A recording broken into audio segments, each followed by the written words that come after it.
네, 안녕하십니까. 정봉부장입니다. 예, 벌써 어느덧 또 수요일이네요. 참, 한 주가 쏜살같이 가고 있습니다. 예, 쏜살같이. 나이가 들어서 이제 시간이 빨리 가는 이유는, 내일이 그렇게 궁금하지 않기 때문이에요. 사실 어떻게 보면. 20대 때는 내일이 궁금하죠. 30대 때는 내일이 불안하죠. 40대 때는 내일이 싫어지고 50대 때는 내일에 흥미가 없어지고 60대 때는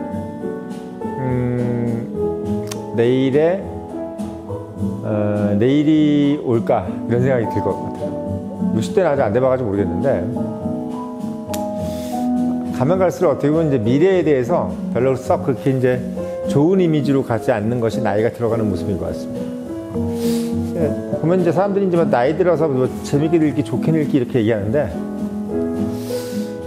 아무리 뭘 발버둥을 쳐도, 막 스티브 잡스든 뭐 지금 살아있든지 안 살아있든지, 빌 게이츠든, 그 뭐 일론 머스크든, 제가 봤을 때 그렇게 행복하지 않을 거예요.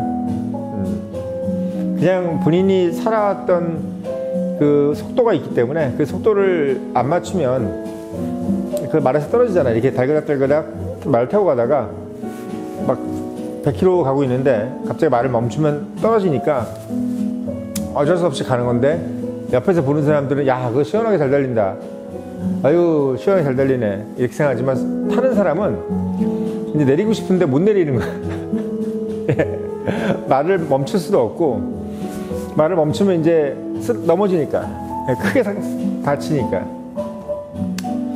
그래서 제가 말씀드리는 건 뭐냐면, 너무 이렇게 빠른 말을 달리지 않다거나, 심지어는 뭐 말을 못 하다거나, 어떻게 보면 뭐 걸어 다닌다거나 해도 너무 그거를 불행하다고 생각하지 마십시오. 말을 빨리 타고 가는 사람들도 힘듭니다. 지금 제가 봤을 때는 SK 최태원 회장이라든지, 현대자동차의 정의선 회장 이런 분들, 이재용 이런 분들 과히 그렇게 즐겁고 행복하진 않을 것 같아요. 맨날 대통령 불러다니면서 나라마다 막 끌려다니고. 왜냐면 이게 일정 수준 이상의 기업들은 이 정권, 정부, 권력 이런데 그냥 엄청 눈치를 봐야 되기 때문에 이게 정말 힘들 것 같아요. 예. 그냥 적당하게 이제 돼 있는 기업들, 우리 회사 같은 이런 기업들은 이제 좀 어떻게 보면 크게 신경 안 써도 되는데, 예, 너무 큰 회사들이 힘들죠. 자, 오늘 여러분들께 좀 드리고 싶은 이야기는 SVB 은행, 실리콘밸리 뱅크입니다. 그저께 이제 실리콘밸리 뱅크가 파산했죠. 예. 미국이 그렇게 금리를 올려서 한국은행 같은 경우는 지금 금리가 올라가가지고 사상 최대 이익을 내고 있는데, 왜 미국 은행은 파산할까요? 이상하죠. 우리나라는 국민은행이라든지 이런 은행들은 다 사상 최대 획득 내고 있고 이익을 보고 있는데, 왜 실리콘밸리 은행 같은 그런 은행들이 파산할까? 그런 생각 안 해보셨습니까? 참 신기하잖아요. 그리고 오늘 보니까 스위스 크레딧 스위스 크레딧 은행이 지금 폭락을 했더라고. 21% 폭락. 유럽 증시 이제 개장하자마자 스위스 크레딧 은행이 폭락을 했습니다. 지금 은행주들이 다들 난리 났어요. 자, 왜 이런 일이 일어났을까? 그리고 또 이게 어떤 의미를 가질까? 일단 SVB 은행은 파산의 이유가 부실 대출은 아니더라고요. 우리가 보통 이제 은행이 망할 때는 부실 대출, 그러니까 돈을 빌려줬는데 그 돈을 못 받았을 때, 또는 못 받을 가능성이 높을 때, 그럴 때 이제 수익성 악화가 되면서 은행이 이제 도산하는 경우가 대부분이거든요. 보통은 다 그렇죠. 그러니까 IMF 때 이제 은행들이 망했던 동남은행이니 뭐 심지어 제일은행 이런 데가 망했던 이유가 그 함보라든지 뭐 기아라든지 대우라든지 이런 대기업에 기업들한테 돈을 빌려주는 것이 이제 회수가 안 되면서 결국 은행들이 다 이제 망하고 큰 은행한테 이제 흡수가 됐죠. 그런 상황입니다. 그래서 지금 어떻게 보면은 한국 같은 경우는 아무튼 뭐 은행들이 크니까 금융 지주처럼 큰 기업 은행만 있고 사실 우리나라는 이제 작은 은행들이 다 없어졌잖아요. 4대 금융 지주 체제로 넘어가면서 작은 은행들은 다 흡수되고 뭐 아까도 말씀드렸지만 그런 뭐 조그만 은행들 많았어요 예전에. 지금 기억이 잘 안 날 정도로 그런 은행들이 다 큰 은행에 흡수됐는데 미국도 마찬가지로 상당히 큰 투자은행들, 뭐 JP 모건이라든지 모건 스탠리라든지 뭐 이런 데는 뭐 몇백조 원이 아니라 몇 조 원이 아니라 뭐 4조 달러입니다. 자산이 4조 달러, 그러니까 4천조죠. 4천조, 우리나라 따지면 4천조. 예, 그 정도의 자산을 갖고 있어요. 그러니까 큰 은행들은 큰 문제가 없어요 지금. 큰 문제가 없는데 작은 은행들이 이제 문제라는 거죠. 근데 이 작은 은행들이 왜 문제가 되냐면 원인은 결국은 이제 금리입니다. 금리. 그러니까 지금 미국이 이제 금리를 급격하게 올리면서 사실 뭐 이걸 예측을 했는지는 모르겠어요. 뭐 파월이 금리를 올리면서 그 은행들이 파산할 것을 아마 예측을 못했을 텐데 그 왜 그러냐면 이제 금리가 낮을 때 했던 행동들, 그러니까 금리가 낮을 때는 은행들이 돈을 많이 벌죠. 왜? 돈을 일단은 뭐 많이 빌려가니까 이제 기업들이. 그러니까 이게 아무리 뭐 금리가 낮은 금리로 빌려줘도 양이 많으면 금리가 높아지면은 양이 뭐 아무리 적더라도 적은 양을 빌려주는 것보다 많은 금리를 빌려주는 것보다 많은 양을 적은 금리로 빌려주는 게 돈이 훨씬 많이 돼요. 그러니까 여러분들이 생각할 때는 박리다매란 말이 나쁜 것 같지만 장사는 박리다매로 해야 돈을 많이 법니다. 그러니까 애들이 코 묻은 돈이 원래 돈 버는 것처럼 이게 뭐든지 이 머릿수를 이겨낼 수는 없어요. 그래서 금리가 낮을 때는 은행들이 이제 돈을 많이 빌려주고 그 많이 빌려준 걸 가지고 이제 돈을 많이 벌었단 말이죠. 이제 그런 상황인데 이 금리가 낮아지다가 이제 금리가 높아지면서 어떤 일이 벌어졌냐면 이제 여러 가지 변수가 생기잖아요. 이제 보통 이제 은행들이 이제 돈을 주체를 못하고 가지고 있다가 이거 이제 돈이 이제 막 들어오는데 미국에서 막 달러를 뿌렸잖아요. 그러니까 돈을 가지고 뭘 해야 되나? 여기저기서 막 투자하겠다고 뭐 돈을 갖다 넣은 거죠. 왜? 금리가 싸니까 막 여기저기서 막 투자은행에다 돈을 집어넣은 거야. 미국은 투자은행 개념이거든요. 우리나라처럼 그냥 예대 마진만 가지고 먹고 사는 게 아니라 미국의 은행의 개념은 돈을 넣으면 그걸 수익증권화 시켜가지고 어디다 투자를 시켜서 그걸 가지고 이익을 내주는 그런 개념입니다. 그래서 실리콘밸리 뱅크도 돈을 받아서 어디다 투자를 했냐면 어디다 빌려주는 건 어디다 빌려줬냐면 실리콘뱅크에 있는 기업들한테 많이 빌려주고 이제 어떻게 보면 이자를 받았죠.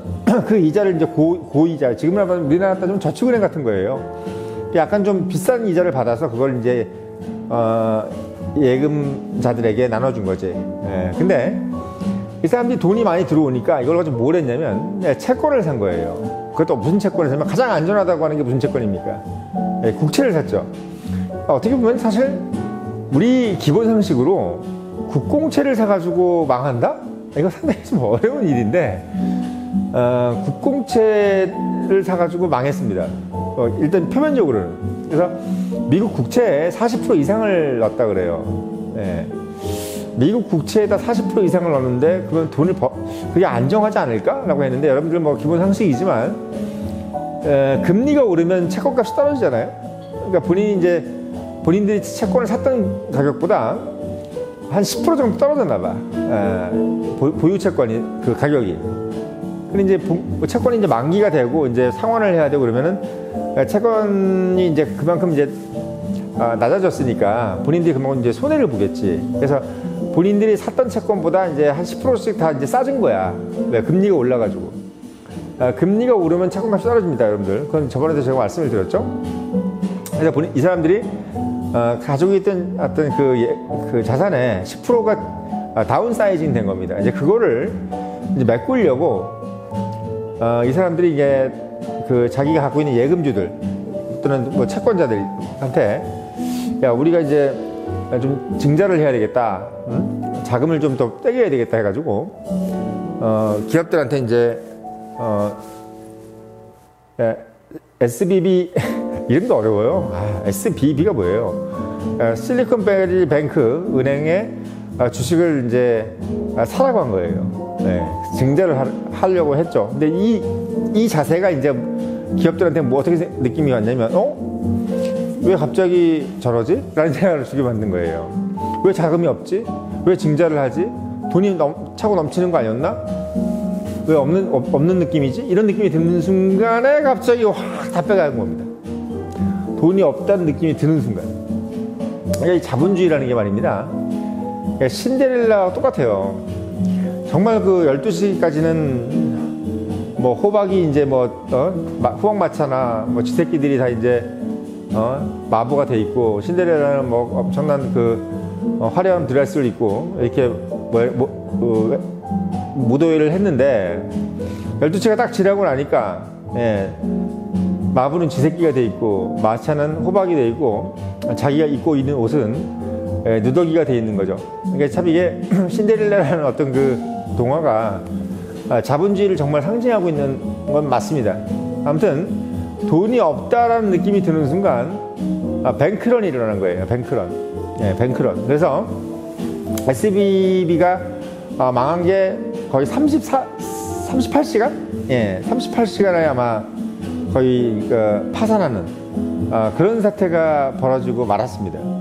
참 근데 재밌는 게 뭐냐면, 지금 어떤 걸 가지고 지금 이게 비유를 할 수 있냐면, 우리가 95년도에 베어링 사태가 있었어요. 베어링이라고 하는 이제 투자은행, 영국의 투자은행인데 200년 전통의 이제 영국 투자은행이죠. 베어링의 닉 리슨이라는 직원이 투자 실수를 해가지고, 그러니까 본인이 투자 실수라는 것을 계속 감추면서 그 투자 실수한 것을 만회하기 위해서 계속 선물 투자를 했고, 그 선물 투자가 또 이제 더 많은 마이너스를 지게 해서 개인이 투자 손실이 낸 것이 거의 그 회사 전체의 총 자산 가치보다 더 많아져가지고 ING의 1파운드에 팔렸습니다. 1파운드에. 엄청난 95년도 저도 근데 기억이 나는데, 그냥 대학생이었지만 정말 그런 일이 있을 수 있는가 라는 생각이 들 정도로 상당히 쇼킹했는데, 그때도 결국은 뭐였냐면 지금과 똑같아요. 95년도, 90년도, 97년도 금리가 인상될 시기였죠. 그러니까 금리가 되게 낮았었어요. 90년대 초반만 해도. 근데 그게 95년도에 이제 여러분들 아시겠지만 역플라자 합의죠. 역플라자 합의가 있었죠. 95년도에. 그러면서 이제 미국 금리가 높아지기 시작하면서 주가가 떨어지기 시작했습니다. 95년도부터. 그래서 지금은 똑같아요. 미국 금리가 올라가면서 아시아에 있는 돈들이 미국으로 들어가면서 아시아의 증시들이 폭락하기 시작한 거죠. 그게 97년도까지 와가지고 결국은 한국까지 영향이 온 겁니다. 그래서 홍콩, 태국 이런 데가 이제 자금이 줄줄이 빠져나가기 시작했던 거예요. 그때 닉 리슨이 그런 투자 행태를 하다가 저금리 위주의 투자 행태를 해서 지금 실리콘밸리 뱅크처럼 저금리 기조에 맞는 투자를 한 거죠. 그러다가 이제 고금리가 되면서 그 태세 전환을 못한 거예요. 그러면서 이제 상당히 이제 뱅크가 이제 손해를 보게 되지. 마찬가지로 베어링사도 그렇게 해서 파산을 했습니다. 그러니까 1995년에 베어링사가 파산한 것처럼 이제 미국의 지금 실리콘밸리 뱅크도 똑같이 지금 파산을 한 거예요. 그러니까 이게 이유는 다를지 몰라도 결국은 똑같아요. 금리가 높아지면서 이전에 금리가 낮을 때 했던 투자 종목 때문에 결국은 파산을 하게 되는 거죠. 이게 이제 결국은 올해 이제 실리콘밸리 뱅크는 채권에 투자한 거고, 베어링은 이제 선물 투자 또는 이제 주식 투자에 이제 해가지고 그게 이제 결국 쪽박이 되는 그런 상황이 온 겁니다. 재밌는 건 여러분들 2008년도 금융위기도 마찬가지예요. 2008년도 금융위기도 2008년도 때 갑자기 이제 금리를 2007년도까지 이제 저금리였다가 2008년도가 되면서 금리를 올렸어요, 미국이. 왜? 이게 너무 이제 흥청망청 되다 보니까. 근데 2006년도, 2005, 6, 7 이때 오면서 상당히 이제 저금리로 가져왔던 그 태세를 그러니까 많이 이제 어떻게 보면 저금리 상황에서 이제 부동산 채권을 모기지를 막 쪼개가지고 상당히 정교한 그 금융공학에 의해서 금융상품을 쪼개서 여러 금융기관한테 팔았단 말이죠. 근데 낮은 금리였을 때 이제 팔았던 것이 금리가 높아지면서 이게 이제 영모기지가 돼버린 겁니다. 그러니까 자기가 내야 될 금리보다 실제로 판 금리가 더 높아져 버린 거죠. 그래서 결국 이제 마진이 역마진이 나다 보니까 채권이 거의 뭐 휴지 조각이 돼버리는 그렇게 돼서 2008년도 금융위기가 온 겁니다. 리만 브라더스에. 그러니까 결국은 이게 모든 게 다 뭐냐면 금리 차이를 가지고 지금 금리 차이를 가지고 내가 돈을 어디다 돈을 빌려왔어. 싼 금리로 빌려와가지고 내가 예를 들면 내가 1%의 돈을 빌려왔는데 이 돈을 빌리는 걸 가지고 한 달 안에 내가 뭐 2배를 3배를 막 튀겼던 때가 있었단 말이에요. 근데 이게 튀겨가지고 그 시간대에 이걸 다시 채워 넣어야 되는데 금리가 높아지다 보니까 돈을 더 빨리 채워 넣든지 아니면 돈을 더 많이 벌어서 채워 넣어야 된다는 상황이 오기 때문에 서로 간에 어떻게 보면 이 시장 안에 있는 인베스터들이 더 속도가 빨라지다 보니까 어떤 일이 벌어지냐면 돈줄이 마르기 시작하는 겁니다. 그러니까 옛날에는 막 돈이 막 넘쳐서 날렸는데 금리가 높아지다 보니까 서로 간에 돈을 빨리 회수를 해야 되는 상황이 벌어지면서 돈을 벌어들이려고 할 시간적 여유가 없어져 버리는 그러니까 그런 일이 벌어져가지고 결국은 95년도 베어링 파산, 2008년도 리만 브라더스 파산, 그리고 지금 이제 2023년도 실리콘밸리 뱅크의 파산, 이 세 가지는 똑같아요. 결국은 미국의 금리가 저금리에서 고금리로 가면서 금융기관들이 그걸 버텨내지 못하고 파산해버리는 모양은 똑같습니다. 근데 이제 재밌는 건 뭐냐면 베어링사가 파산했을 때는 미국 내에는 문제가 없었어요. 그러니까 95년도부터 이제 97년도까지 이제 금리가 계속 올라가고 그랬을 때 미국 안에는 큰 문제가 없었어요. 그 부실이 결국 이제 아시아에 있어가지고 그때 정식 명칭은 IMF가 아니라 아시아 금융위기입니다. 97년도 금융위기는 아시아 금융위기고 2008년도 금융위기는 미국발 금융위기라고 그러는 거예요. 미국에서 문제가 있었던 거예요. 미국에서 소위 얘기해서 부실 채권들이 돌아다녔던 거죠. 그러니까 부실 채권들이 어디를 돌아다니냐에 따라서 그 위기의 진원지가 달라지는 겁니다. 그래서 97년도 위기는 아시아에서 부실 채권이 돌아다녔던 거고 2008년도는 미국에서 부실 채권들이 돌아다녔던 겁니다. 그리고 지금 2023년도는 미국에서 이런 일이 없을 줄 알았거든요. 왜 강달러 뭐 이래가지고 미국은 상당히 지금 어떻게 보면 경제가 지금 뜨겁잖아요. 경제가 뜨겁다는 게 뭡니까? 뭐 고용도 너무 잘 되고 소비도 너무 잘 돼가지고 CPI가 지금 계속 올라가고 있는 상황. 그러니까 인플레라는 것은 결국은 뜨겁다는 얘기예요. 뭔가 경기가 뜨겁다는 얘기야. 되게 좋은 거잖아요. 뭐 서로 간에 막 고용을 막 사람이 없어서 날리고 이런 상황인데 지금 그렇지 않다는 신호가 온 겁니다. 그러니까 경기 침체의 신호가 온 거죠. 은행이 파산한다는 것은. 그러니까 은행이 파산한다는 거는 경기 침체의 가장 뚜렷한 시그널이에요. 근데 원래 은행이 파산이 다른 데서 일어날 줄 알았거든요. 아시아 이런 어떤 뭐 일본이든 뭐 일본까지는 아니래도 뭐 아시아 신흥국 뭐 태국이라든지 뭐 이런 나라 싱가포르, 홍콩 뭐 이런 나라들 인도네시아니 뭐 말레이시아니 뭐 이런 데 그런 데서 일어날 줄 알고 한국 같은 것도 마찬가지 일어날 줄 알았는데 여기는 지금 큰 문제가 없고 오히려 한국에 있는 은행들이라든지 아시아에 있는 은행들은 지금 뭐 견조하게 지금 아주 뭐 사상 최대의 지금 보너스 잔치를 하고 있고 오히려 아닌 밤중 홍두깨라고 지금 미국에서 지금 이런 일이 벌어지고 있으니까 아주 재밌는 사태가 벌어졌습니다. 그래서 지금 현재 지금 파월 의장이 이 계속 이거 좀 강달러로 갈 수 있을까? 라는 이제 의문이 드는 거예요. 왜냐하면 파월 의장이 이제 강달러로 간 이유는 뭐냐면 야 미국은 괜찮을 거야. 뭐 우리만 괜찮으면 돼. 미국만 괜찮으면 뭐 딴 건 뭐 죽든지 말든지 상관없어. 그래서 마구 밟았단 말이에요. 한마디로 얘기하면 자동차로 얘기하면 우전석은 문제 없을 거야. 뭐 뒤에 승차들이야 죽든지 말든지 해서 막 그냥 밟고 다 보니까 갑자기 자기가 보니까 안전벨트가 없네?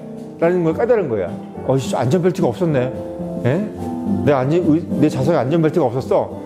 뒷좌석은 죽든지 말 생각했더니 자기 자석에 안전벨트 없다는 생각이 그때 생각이 든 거야. 그래서 갑자기 속도를 줄여야 된다는 생각을 하게 되는 상황이 온 겁니다. 그래서 미국이 경제가 상당히 좀 뜨겁고 노동시장도 좋고 여러 가지로 지금 서비스 시장도 좋다 이렇게 해서 너무 과열돼가지고 좀 죽여야 된다 이렇게 생각하고 있다가 지금 큰 코 다치는 상황이 왔다는 거죠. 그래서 지금 재밌는 건 뭐냐면 미국 대형은행이 아니라 중소은행들이 지금 연쇄 파산을 할 가능성이 상당히 높다. 왜? 이 사람들이 저금리 상황에서 어떤 행동을 했는지는 아무도 모르기 때문이에요. 아무도 몰라요. 그러니까 우리가 이명박 때 이제 저축은행 파산 사태가 일어났지 않습니까? 이런 것처럼 작은 은행들이 무리한 투자를 해놨을 가능성이 상당히 높고, 그게 만약에 파악이 안 되는 부실이 났을 때 연쇄 부도 사태가 오고 이러면서 기업들이 또 도산을 하고, 또 그러면서 또 이제 일반 어떤 소비자들이 자기 돈을 떼이면서 또 이제 뭐 거지가 되는 그런 상황이 오면 이제 소비가 안 되겠죠. 자기 돈이 없는데 소비가 되겠어요? 그러면 실업자가 되는 거죠.